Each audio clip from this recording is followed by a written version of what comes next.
بسم الله الرحمن الرحيم الحمد لله رب العالمين وصلى الله وسلم وبارك على سيد الأولين والآخرين نبينا محمد وعلى آله وصحبه أجمعين. اللهم أخرجنا من ظلمات الوهم وأكرمنا بنور الفهم وافتح علينا بمعرفة العلم وسهل أخلاقنا بالحلم واجعلنا ممن يستمعون القول فيتبعون أحسنه. اللهم اجعل أعمالنا خالصة لوجهك ولا تجعل فيها حظا لغيرك يا مقلب القلوب ثبت قلوبنا على دينك. السلام عليكم ورحمة الله وبركاته. Once again.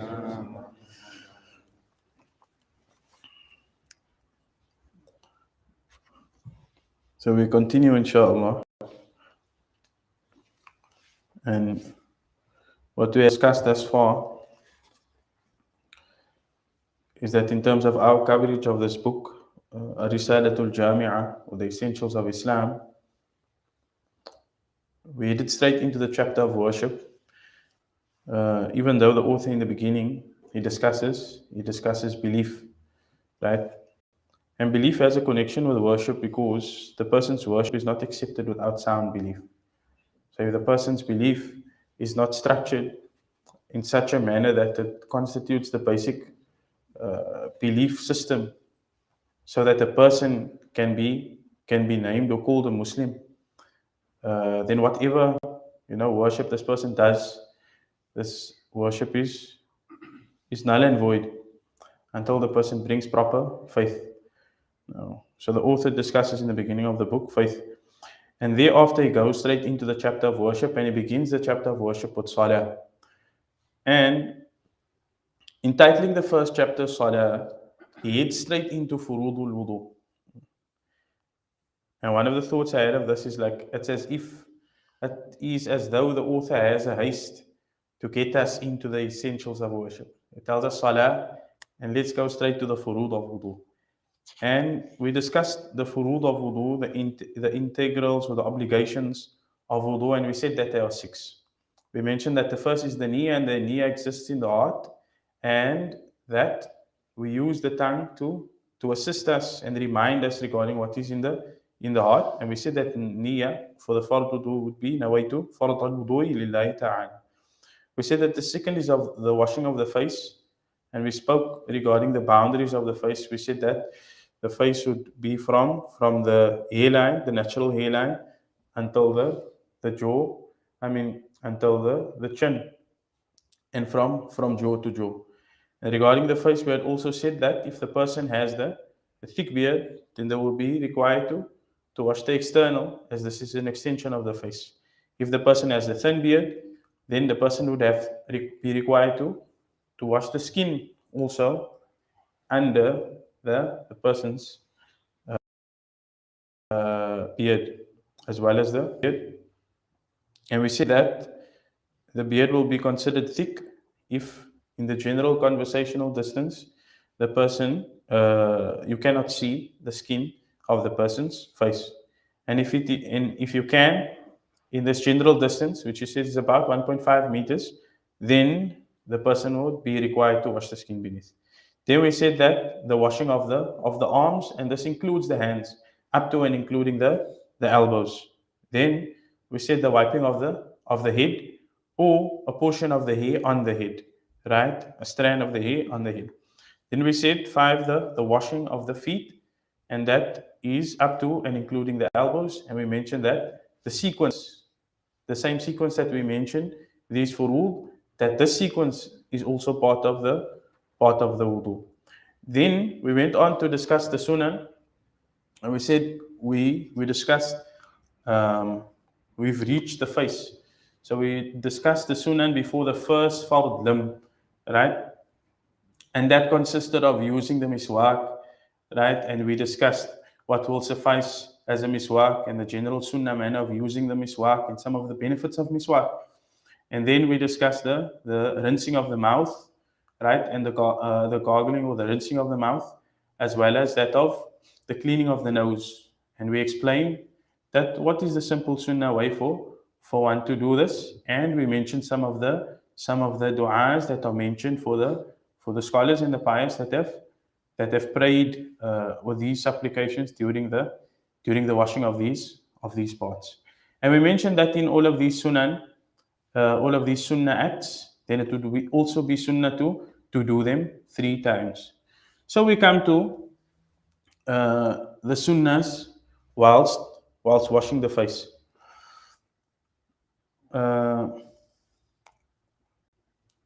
Did we do the washing of the face already?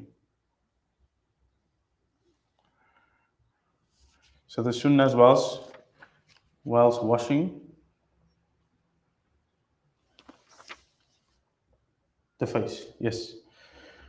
So we said that at the point when the person is washing the face, this is where they will bring the fard niyyah, right? Because this will be the first fard part that the person is washing.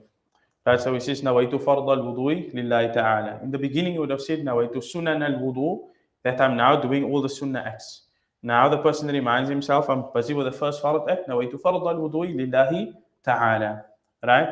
And so they take some water with their hands and to begin washing the face from the top. Begin washing the face from the top and to wash down. Right? And to wash the face 3 times. And then there is a general sunnah in the entire wudu of what they call italatul ghurra, right? And another, depending on where it is, this is italatul tahjil, specifically for the what do you call this? For the legs or arms. So this italatul ghurra, in relation to other limbs, in general, it would mean that, as we mentioned when we're discussing the furud, that there are limits for the limb, meaning there's a minimal amount that you can wash, which will be considered that now your wudu is valid. So to go beyond this in the entire wudu, wherever it is, this is recommended, right? Whether it's regarding the head, whether it's regarding the arms, whether it's regarding the washing of the face, right? So how would it look in the washing of the face? The person goes beyond, they wash here, right? So this under is not the face, but the person's fingers could reach there with the water, right? To wash beyond, to wash a part of the ears as well, right? This would also be considered as this extension, and this is recommended through the entire wudu.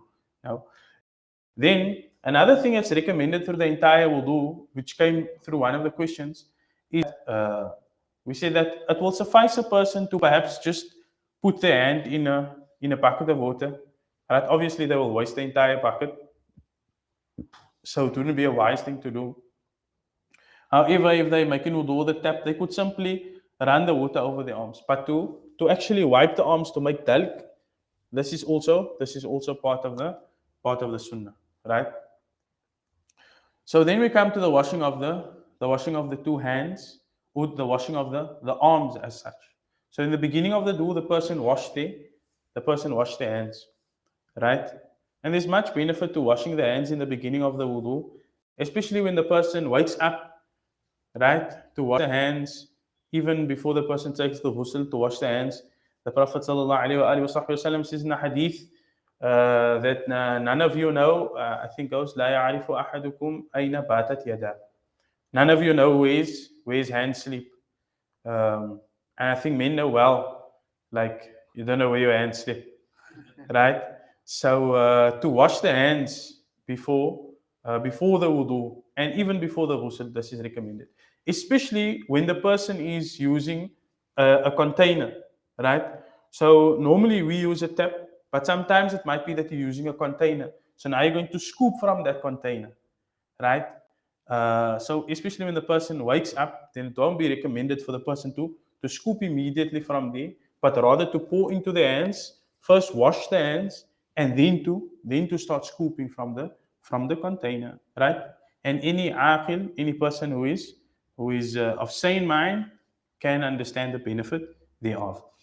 So the washing of the 2 hands, the 2 arms. To start from the hands, right? So in the washing of the arms, the person starts from washing the hands, right? And I think this is the first limb that we're discussing, which is like a dual body part. Before this, it was all single limbs, Or was it not? The hands, yes. So in the limbs, the general sunnah would be to start from the right. Right? As would be in most of the Sharia, to start from the right. Right? So to wash the limbs, the person would start washing the limbs from the right. And so now the person would take one scoop of water, right? And and then they would wash from the hands. So you can wash like this. You wash from the hands, and the person will pour the water down their arms and wash the arms, right? And very important to make sure that the person washes the entire arm, right? So sometimes when we take water like this, right, and the brothers like try to save water, and this is also a good sunnah of the wudu, but not at the expense of the validity of our wudu. So sometimes the person is washing and they don't take care to wash the entire arm. Sometimes they miss a portion here, right? And you'll be surprised even after 3 washes, sometimes a person might miss that spot all the time, right? So the rule would be the first wash is necessary. But if in the first wash you didn't achieve the covering of the entire arm, then your second wash is still the first wash, right? So then you would be wasting water again. So to take care that in the wash with the scoop, that the person is washing the entire arm. So this would be a good method if the person is pouring the water down to wash the spot first and to turn the arm, right? And to make takhleel also. And to make takhleel also, to wash in between in between to interlock the 2 fingers. And also the watch. Very important ruling about the watch. When you take the watch off, don't put it there on top of the wudu khana. Put it in your pocket, right? Because when you come back to the wudu khana, most likely the watch will be gone. So when you take off the watch, make sure that you put the watch in the pocket. That's a very important rule. Many watches have gone to waste in this manner, and many people have lost a good watch because they didn't watch out, right? So make sure that you know this is a serious nasiha, that you put the watch in the pocket. Many brothers lose their watch like this, right? So the other thing is sometimes you have a ring on the finger. Is it required for the person to take the ring off? No, they're not required to take the ring off. But say it was recommended for them to move the ring. If they have a ring, right? Sometimes the person's ring is tight and the ring cannot move, then the person has to know whether or not the water is reaching there. If the water cannot reach except that you have to take the ring off, then you must take the ring off. If the water will reach there through you moving the ring, then you just move the ring, right? The same ruling with the ring. I don't know, the ring might even be more important to save and not put it there, right? So put the ring also in the pocket. And sometimes the brothers have broken pockets, So you must make sure what kurta you're wearing on that day. You're not wearing the one with the broken pocket, because now you think you put your ring in there and it fell right through. So you must take care of the pockets as well, right? So the person will do this washing of the arms and the washing of the arms 3 times. He says, وَيَقُولُ عِنْدَ غَسْلِ الْيُمْنَى. So now he will bring us a dua for washing the right hand, and he will bring us a dua for washing the left hand, right? Or the left arm. It's because here you read it like yad, and now you're just saying hand. So, but by hand I mean arms, right? In its entirety, up to and including the elbows. And then to go beyond, right? The first kamal, the first perfection for the person to go like halfway, right? So what do you call this section? Right? Just like the bicep, no, like special term, right? So half the bicep. So you go half the bicep, and the person does this. Abu Huraira radiallahu anhu he's reported to have gone until his shoulders, right? So obviously the person you're not required to take off your thawb there in the wudu khana. Whatever is possible for you in terms of the rolling up of the sleeve, and to go as far as you can, right? So that your limbs can shine on the day of Qiyamah, keeping in mind this virtue. Then you do this, and what is in your capacity. It says, Allahumma a'atini kitabi biyamini. And the person runs this dua over their heart whilst they are whilst they are washing the right hand, oh Allah, give me my book in my right hand. Is وَأَدْخِلْنِيَ الْجَنَّةَ بِغَيْرِ حِسَابٍ, and admit me into paradise without reckoning. And what dua does the person run over their heart when they are doing the left arm, the washing of the left arm? Allahumma inni a'udhu bika min an tu'tini kitabi bishimali. Allah, I seek refuge in you from you giving me my book of deeds in my left hand. He says, أو من وراء ظهري, or from behind my back, from behind my back. Yeah. So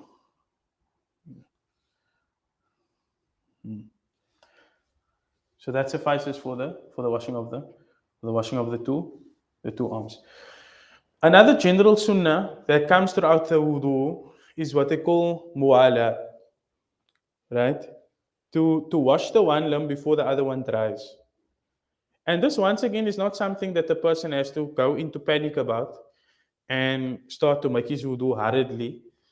I think that's the word, hurriedly. So any person who is taking a moderately slow wudu, the one limb wouldn't dry before the next, right? The one limb wouldn't dry before the next. But this is a general sunnah of wudu, to perform the washing of one part after the other with flowing, right? So now we come to the wiping of the head. So we said that what will suffice the person for wiping the head, in terms of our school of fiqh, would be what? Would be the wiping of a strand, or that portion of the head, right?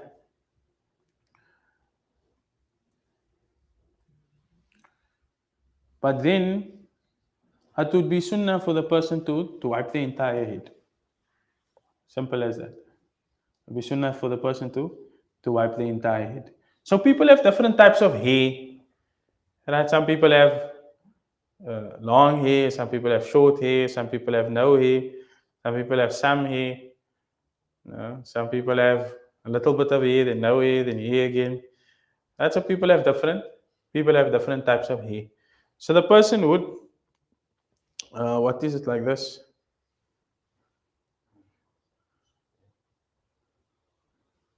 This is the action. And now to explain this. This is what it looks like, the person's hands, right? So then they would, if I take this, you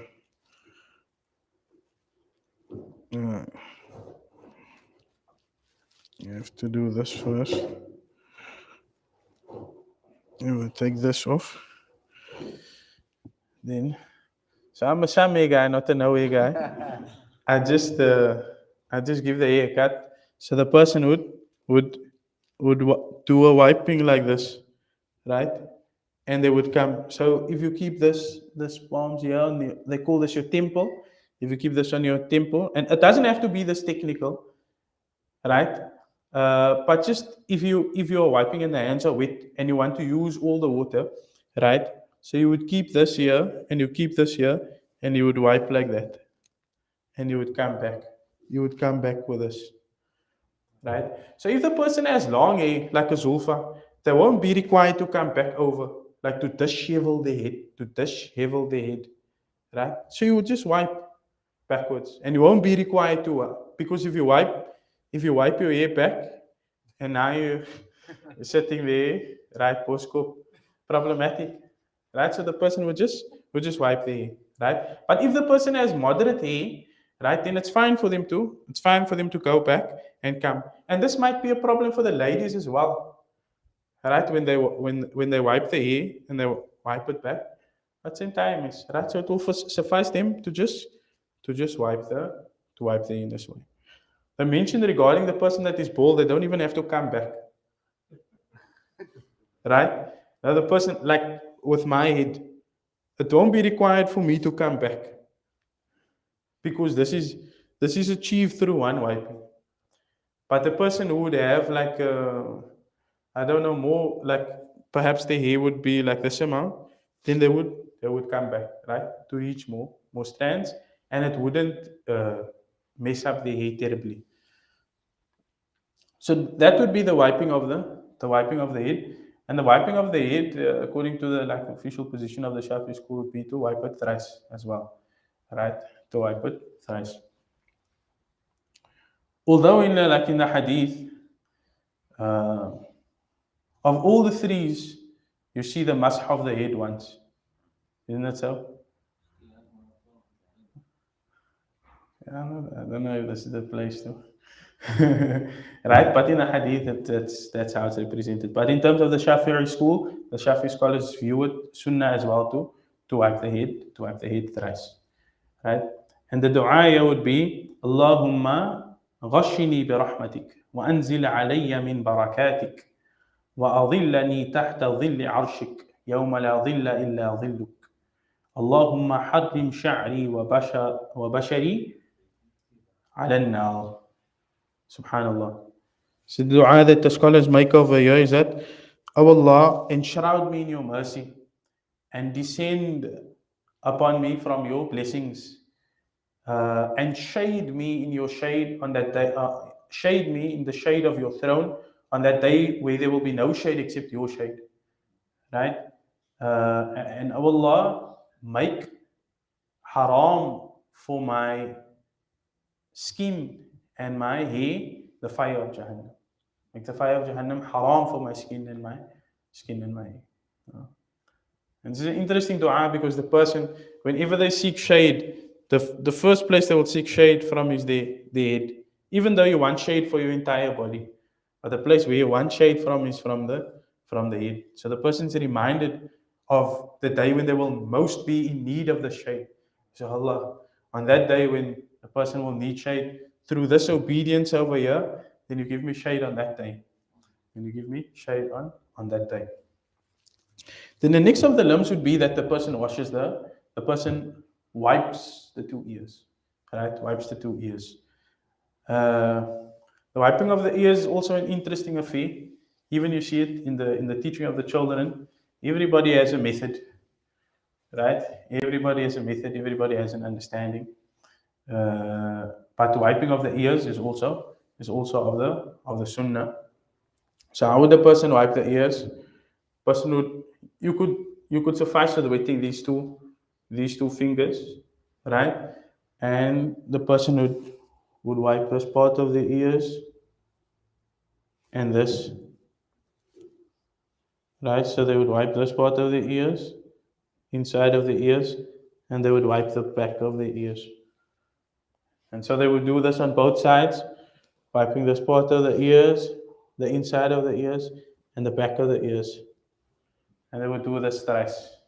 And they would do this thrice, and that would be the wiping of the ears. And interestingly, they didn't make a dua for there is dua, Allah Akbar, for the wiping of the ears. I thought I'd remembered one, I was going to mention it from my head. Allahumma ja'alni min alladhina yastami'una al-qawla fayattabi'una ahsanahu. And this is from the Quranic, it's like iqtibas. It's, you can say almost like a kind of quote from the Quran. It says, Allah, make me of those whom they pay heed, right, to speech and follow the best thereof. Allahumma asmi'ni munadi al-jannah. Oh Allah, make me hear the caller of Jannah. Fil Jannah, in Jannah, ma'al abrar, with the righteous. وَأَعُوذُ بِكَ مِنَ النَّارِ وَسُوءِ الدَّارِ. And I seek refuge in you from the fire and an evil abode. And an evil abode. So the person is washing their ears and they're thinking in their mind and they're running over their heart. Oh Allah, these ears make me not only yasma'un al-qawl. Don't make me just a person who hears. Make me a person who pays heed and listens. And then also over and above, making me a person that pays heed and listens. Oh Allah, make me a person that follows as well. No. And through the washing of these ears, see, because the wudu is like the spiritual purification. So when the person is making wudu, they're purifying the ears of sin. And the ears that is purified of sin, that is that ears that is hoped to hear the call of Jannah. To hear the call of Jannah. So may Allah subhanahu wa ta'ala allow us to hear that. I think Ibrahim would have liked me to discuss in how many times you wash the ears in the wudu and all these complicated things. Sometimes the scholars have time to write, so they count all these things, right? So, like when they come to the sunan of wudu, some have mentioned something like what? I know in the salah, some of the scholars mention like 200 sunan. Some scholars mention 500 sunan. Some scholars mention 1,000 sunan, right? But if you're just making salah and you learned how to make salah, you would practice many of these sunan.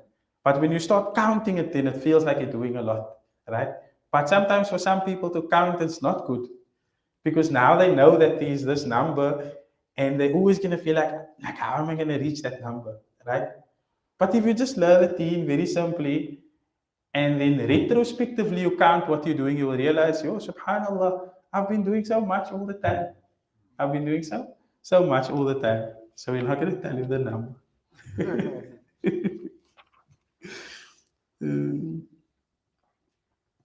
Right?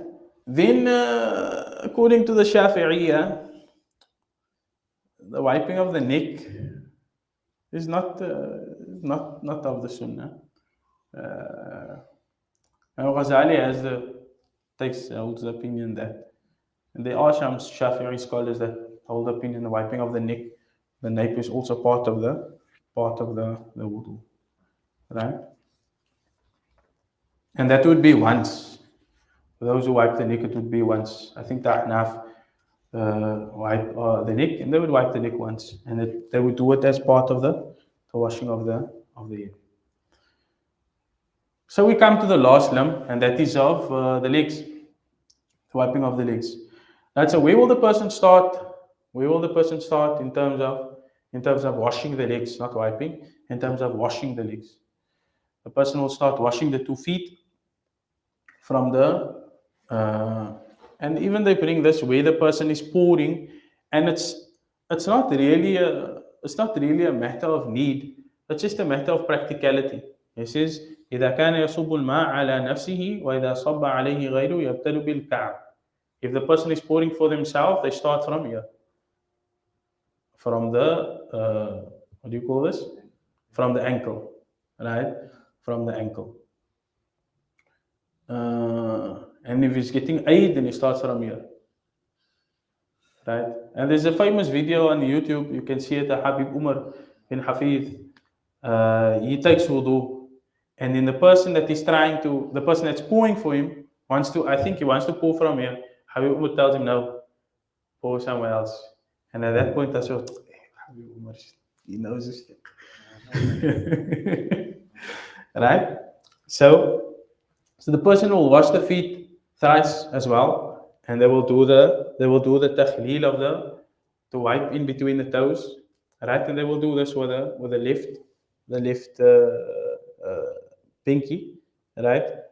And if they're washing the right foot, then they can do from the right, or from the, what do you call this ways, left to right, to the last.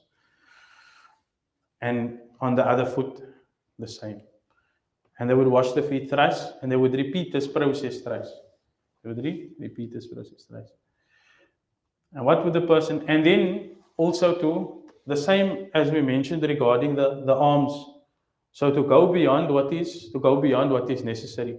The person can do half the shin for the beginning of the recommendation. Person does half the shin.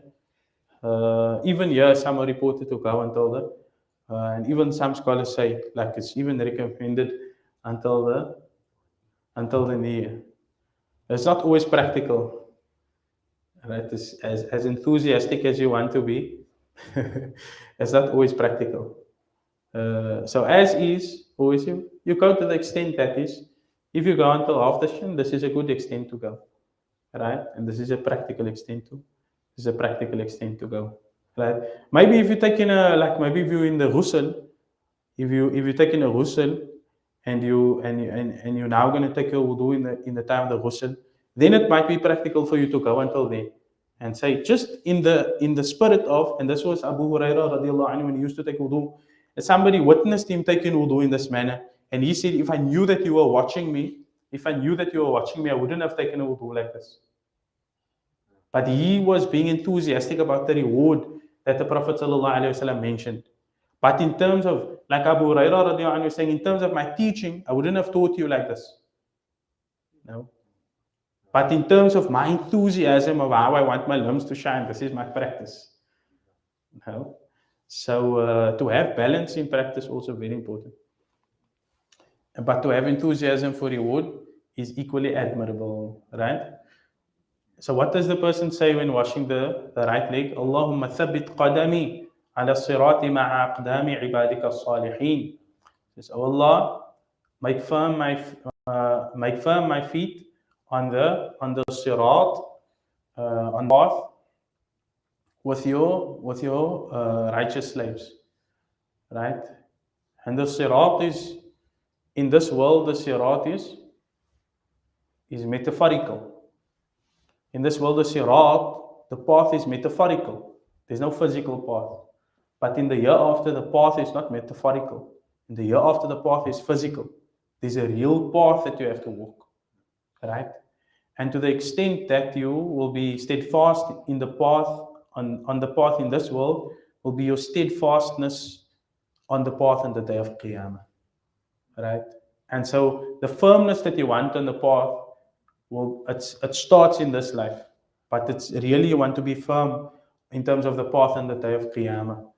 Why? Because on that day, the person, the path between Jannah and Jahannam, right? They call it a bridge, but in terms of its description, it's very far from a bridge. What bridge do you know that is thinner than a yesterday and sharper than like the blade, sharpest blade that you can think of? In what world would you describe that as a bridge? But that's the bridge that you have to cross, right? And to the extent that you steadfast on this worldly bridge through which you are traveling from this world to the hereafter, you will be steadfast on that hereafterly bridge which you will have to travel to, inshallah, Jannah, to Jannah. May Allah subhanahu wa ta'ala make firm our feet. And then to wash the left foot, when you say, Allahumma inni a'udhu bika an tazilla qadami ala sirati fi nari yawma tazilla aqdamu al-munafiqeen wal-mushrikeen.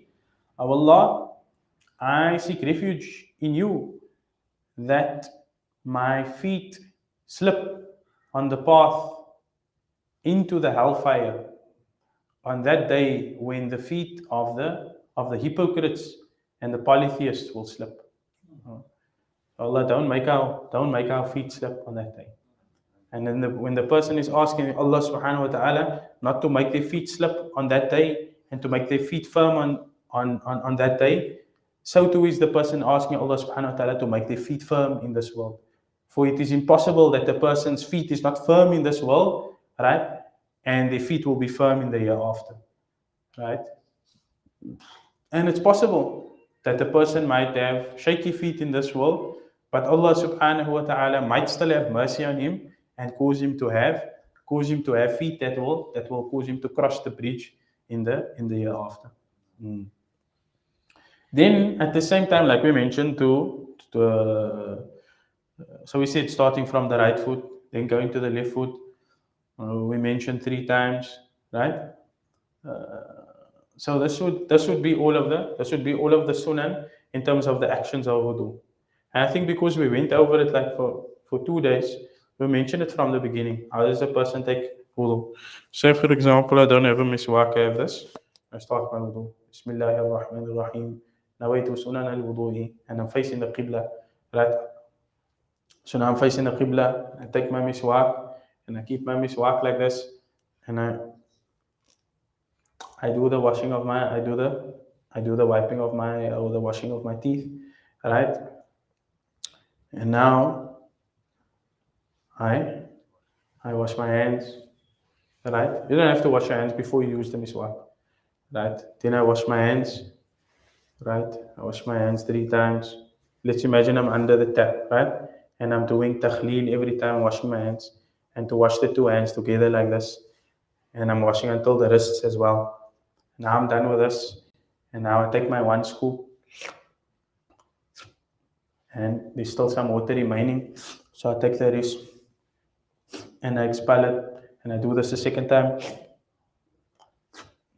and I take the water remaining, right, and I do this a third time, and I take the water remaining and I expel it. And there I've done this part of my wudu.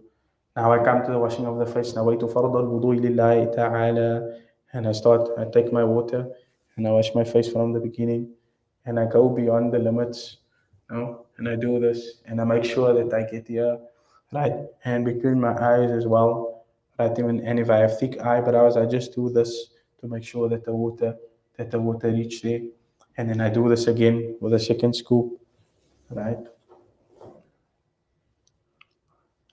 Should have taken my glasses off. I'm taking wudu with my glasses on, right? And nobody tells me, "Wallah, you should take wudu with the glasses on," right? And I make sure that the water reaches here, and I do this a third time, right?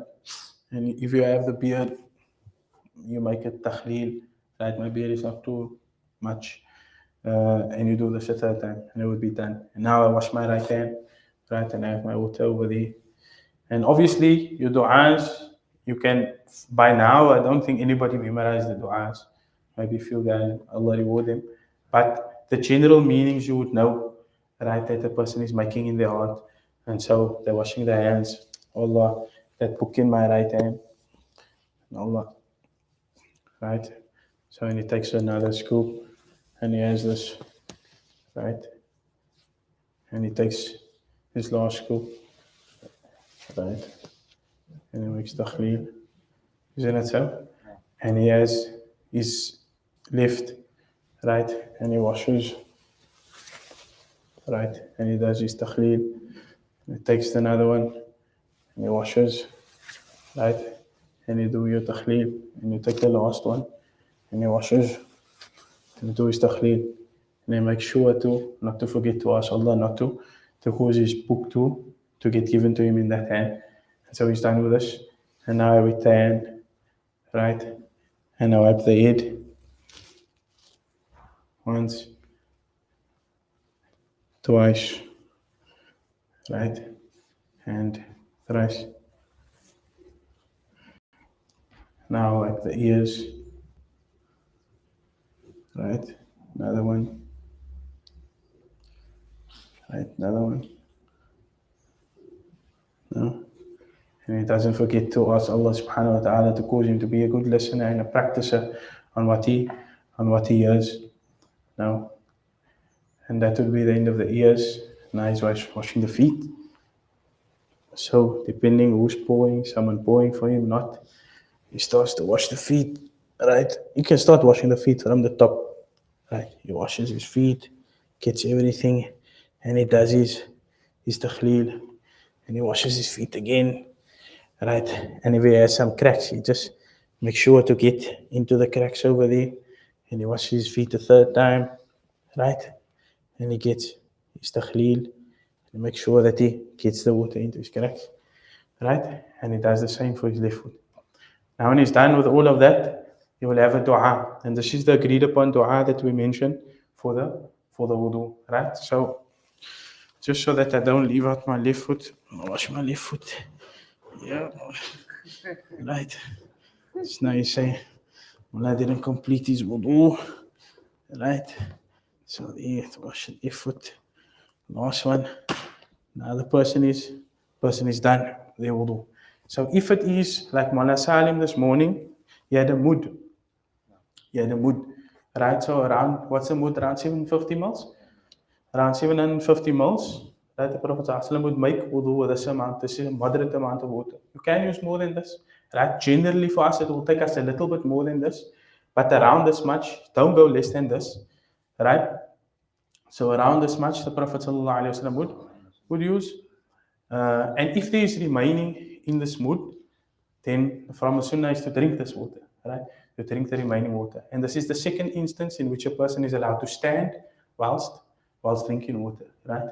They can stand. So whilst the person is now standing and they're facing the Qibla, and very few of us actually do this for the dua, but it comes in the narration, comes the hadith, and the person is facing the Qibla, and they're raising their hands such that this part of their arms can be seen, and they're saying that what? أشهد أن لا إله إلا الله وحده لا شريك له وأشهد أن محمدا عبده ورسوله اللهم اجعلني من التوابين واجعلني من المتطهرين واجعلني من عبادك الصالحين. And some will add in addition. It comes in one of the narrations. سبحانك اللهم وبحمدك نشهد أن لا إله إلا أنت نستغفرك ونتوب إليك.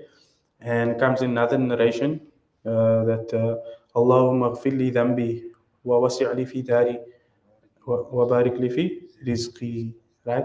So how does dua come? This أشهد أن لا إله إلا الله وحده لا شريك له. I bear testimony that there is none worthy of worship except Allah alone, and He has no partners.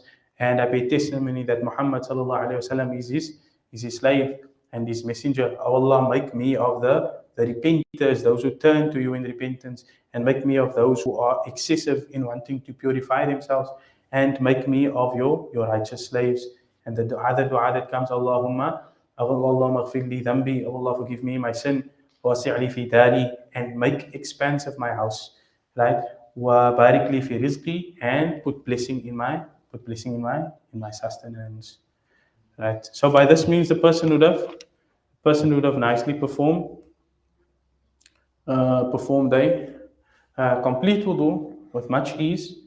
Right, you see, in terms of in it comes very long in the discussion. We'll discuss it for 2 days, but under 3 minutes you take wudu. Right, under 3 minutes you take wudu. Right, so it shouldn't be because it took to learn that amount of time. Now you're sitting there half an hour. No, the wudu lesson was half an hour. It can't be that the wudu is so quick. It is that quick, right? It is that quick. When and the class should end, so we'll just say.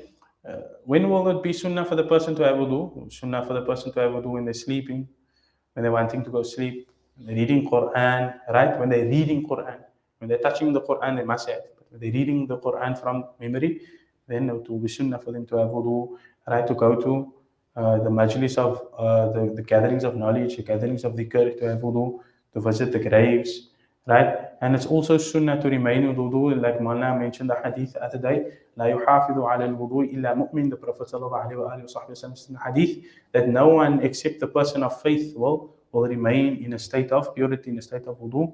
And it's sunnah to renew the wudu after using the wudu for a fard, right? So you can make 2 fard salahs with the same wudu, no problem. It's sunnah to refresh the person's wudu, right? And every time the person's wudu breaks, it's recommended for the person to take wudu again so that they can remain in a state of wudu.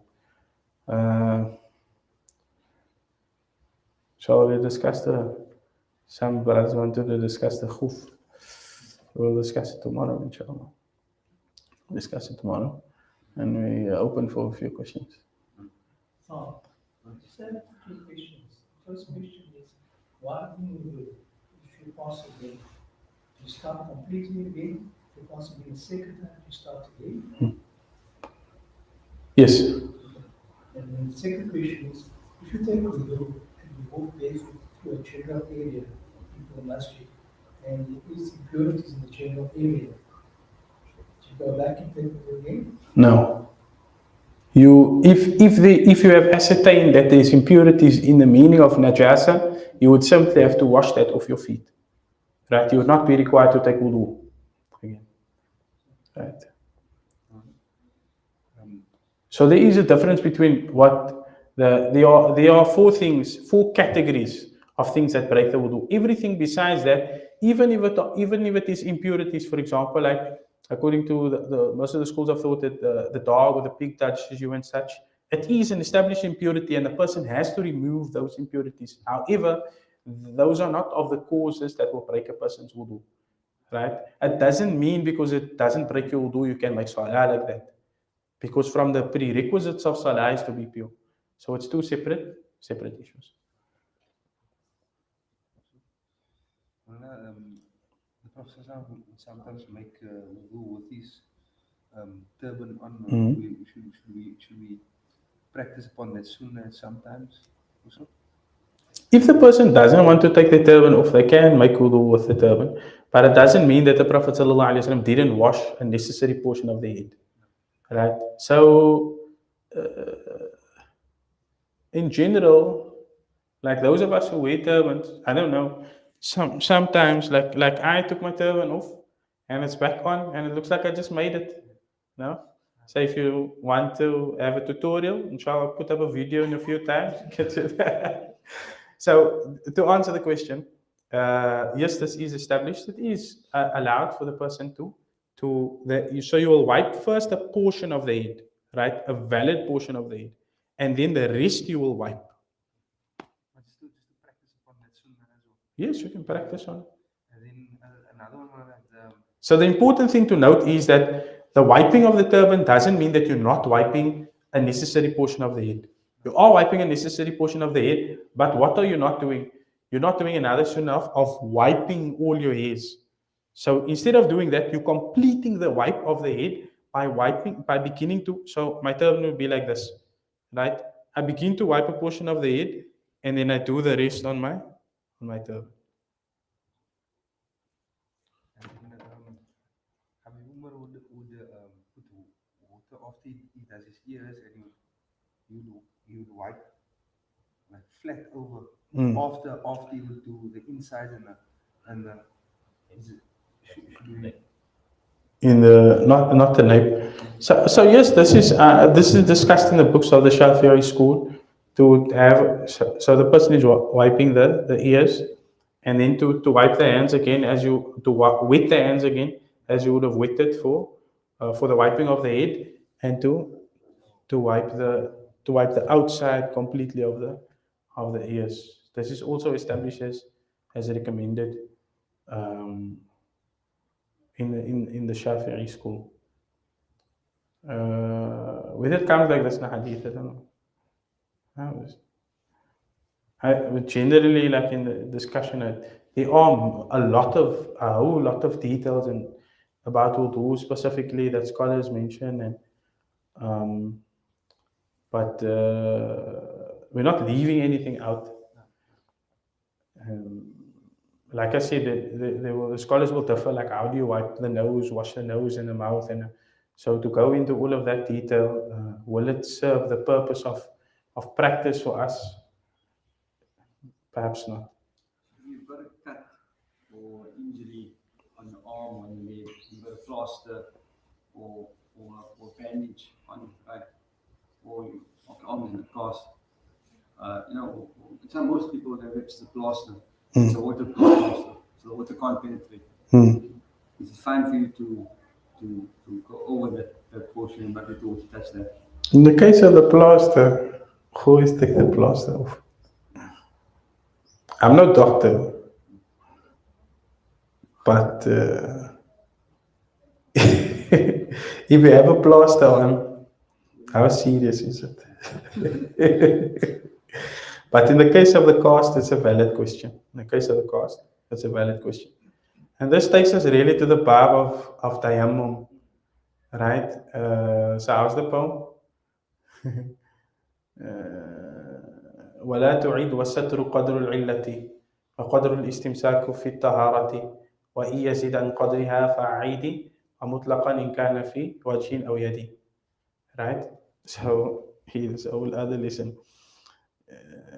If it's not on one of the limbs of wudu, okay, let's speak specifically in relation to wudu. When we come to ghusl, we'll discuss it there. Right? So if the person has the cast, right?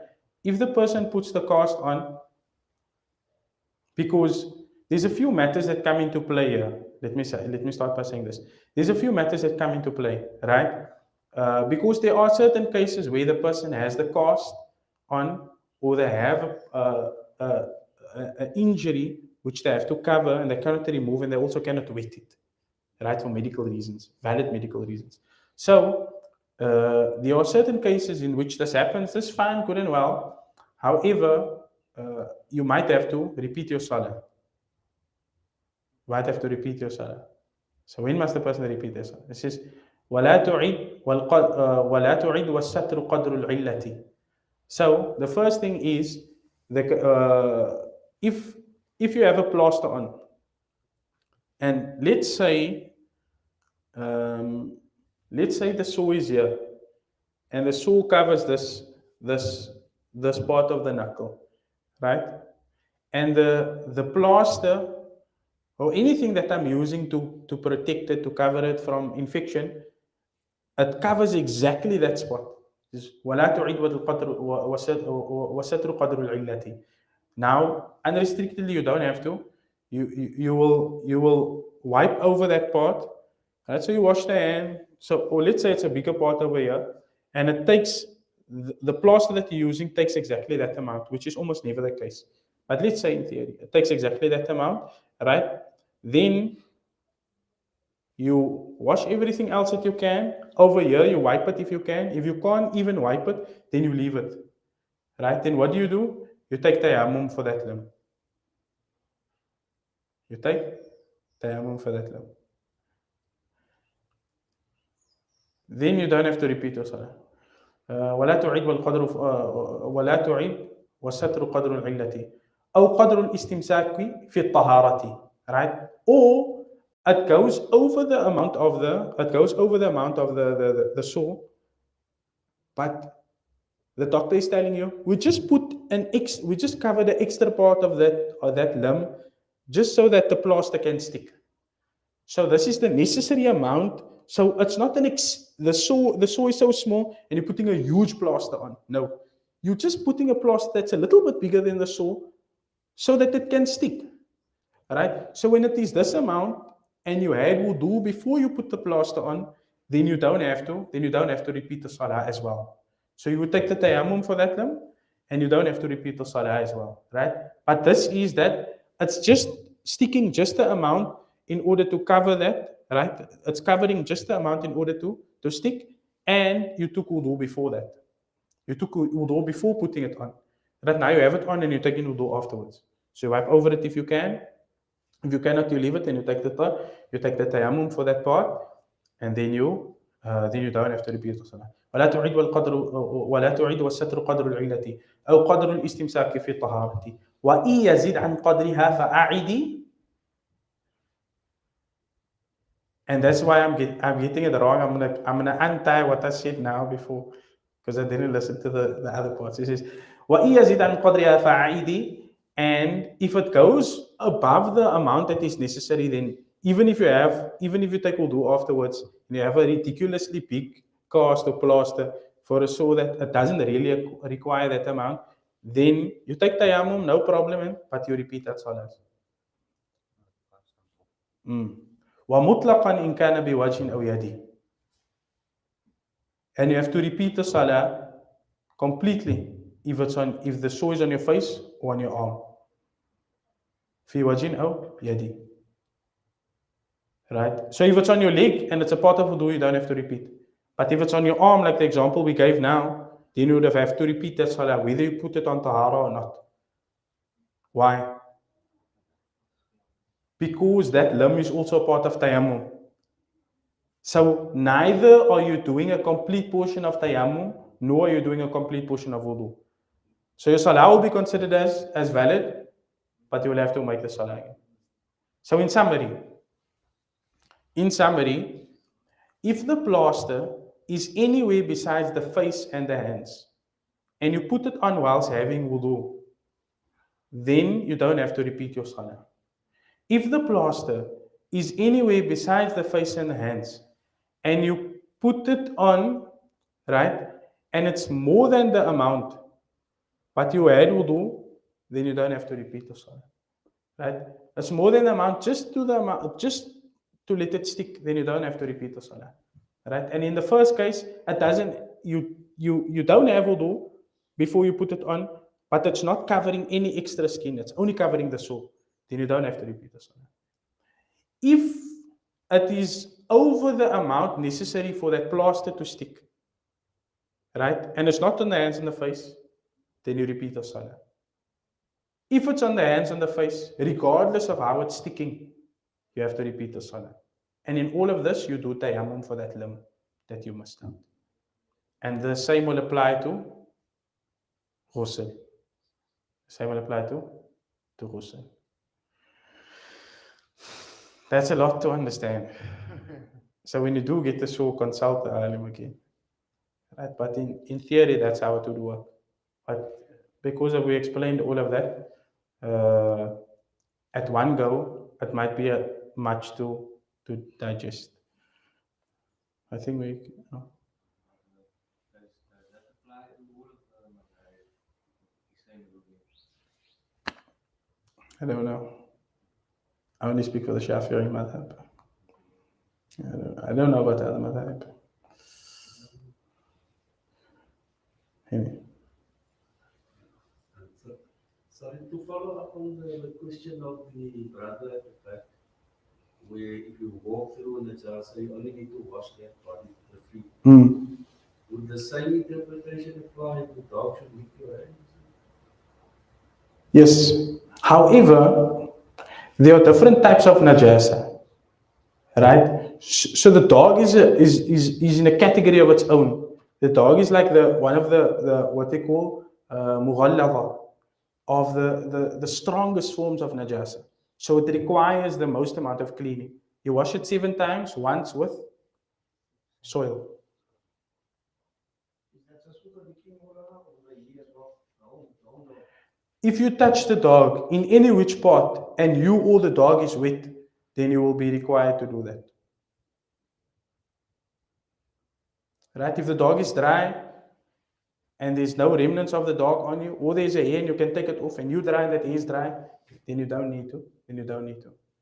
What's this? Al-jaf bijaf, la yunajis bila khilaf. Right? La yunajis bila khilaf. Moulana, just a different question concerning the drying. So you would maybe go to a public area and you take a booth, which is not the same like our booth others, and you find yourself that the floor is weak, and so you do everything besides your feet, and you feel the need to say be at the wedding, so it's mandatory. So you dry yourself as well. Can you then dry everything and then do your feet? Afterwards, should you do the whole do first in wetness completely and then dry? Because drying is a general thing nowadays. So were you gonna wash the feet? But normally happens is you will do your whole body, all your parts, because you still have your socks and your shoes on, Mm-hmm. and then you would finish that, and then do your feet afterwards. But were you gonna wash your feet in the same place? So now, like, how is that afterwards? First going to try. First gonna dry. I never mentioned the drying, so, but that drying is like a general thing. Just ask.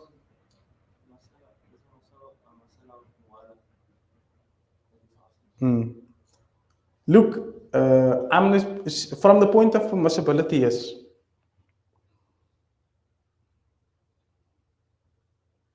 You can dry your limbs, everything, and then wash your feet afterwards. Wudu is valid. Wudu is valid. We mentioned of the sunnahs of wudu to wash the one limb before the next one dries, right? So now you're manually drying it. But it's conditional, man. You know? It's conditional. You're in a place where, especially in public places and such, perhaps the occasion calls for it. It's permissible. You can. Right? Inshallah, we should. By extension, if you need to wash your one foot, put your dry it and then put your shoe on and then wash the other foot. That's also fine. This is like all, you're in a mall office, you're traveling, this, that.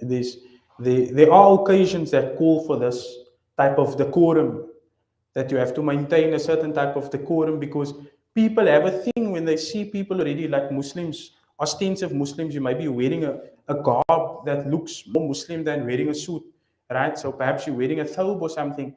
Now, when people see you entering the bathroom, sometimes, especially when you come to a respectable place, then they might think, oh, these people are going to miss So you're worried about that ambassadorship of, so in this case, I think it wise to try and, make them, you're trying to get your tahara done, but at the same time, you're not making the environment uncomfortable or dirty. And I think it's wise. Allah knows best. Allah knows best. Right? Disagree with me? I say you do disagree with me. You disagree? In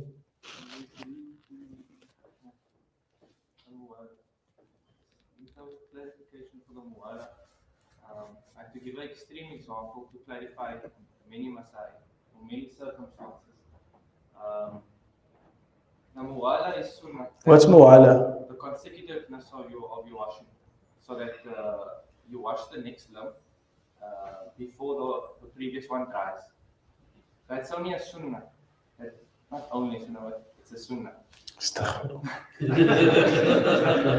Mutasal? Only a sunnah. Come on. Yeah, so it's a sunnah. But in terms of permissibility, you could literally go wash your face 3 hours when you go do something else and come back and wash your arms. Continue with it. Is that correct?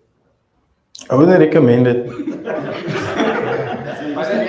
Yes, but what he's saying is that the important point to note there is that you still have the niyyah for wudu. You still have the niyyah for wudu. So if you fell asleep in between that, start from overs. You understand? If you lost consciousness in between that, start from overs. Because if you're not conscious, you cannot maintain the niyyah. Right? So the point is that you're still taking wudu. You're just taking a very long wudu. Right? So sometimes, like perhaps, like what he's saying, in principle, yes, that should be permissible. So what he's saying is sometimes the occasion will call for you. Perhaps he's at the wedding and he does all of his limbs. Now he leaves the feet and he's going to go to his car. There's a bottle in his car and he's going to do it over there. You can do this in terms of permissibility. Right? What about talking during wudu? So Makruh. So it's makruh, right? So if you would do that, right, and walk away and do something else and come back, it would be makruh because you would be talking or doing something other than making your wudu. So this is an extreme example, permissible, but it's actually makruh. Yes.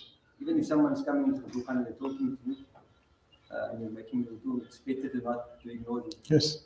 You do not have to return the greeting if he's making wudu. You can greet him afterwards. Why would you do it in the first place? Many reasons. The water gets cut. Water scarcity. Many reasons. Sometimes you travel. There's many occasions that call for this. Sometimes you're traveling for a very long distance. Everybody's trying to take wudu. You have one bottle of water. No one finishes. You can't yet take tayammum. You must first look for your water. Right? You say, I'm going to make salah by the next place. Now you only get a certain amount of water. Maybe you can. We were mentioning this last night that the Sahaba radiallahu ta'ala anhum, they lived a lot of their lives in travel. And the person that travels much will understand the benefit of all of this fiqh. The person who they're coming to, they're making wudu at home and all of that, this is all good and well. And especially when these conditions are easy, then a person shouldn't try to do these crazy things, right? They shouldn't make a just because they know this, make a habit and to be extreme, make a mockery out of the deen by doing all of this. The person shouldn't. This is not the intention of learning this knowledge. Learning this knowledge is for the sake of those instances that Maulana Ibrahim is saying, like and the brother is mentioning that those are real life examples. And those of the brothers who have traveled, they would have experienced one or two of these scenarios. And these brothers who they visit the more upmarket places, you feel this need of ambassadorship. It's a real thing, and I think it's a valid consideration, and that there are tools within the religion to help us to navigate and circumvent these social issues and to beautify the image of Islam. Then I think this fiqh is serving us very well. But if the person is at home and they're doing these type of things, then this person has completely missed the objective of the fiqh, and Allah subhanahu wa ta'ala knows best. So the extraneous example provides much relief in the case when the person needs it. Allah knows best. We end on that, inshallah. سبحان الله وبحمده سبحانك اللهم وبحمدك نشهد أن لا إله إلا أنت نستغفرك ونتوب إليك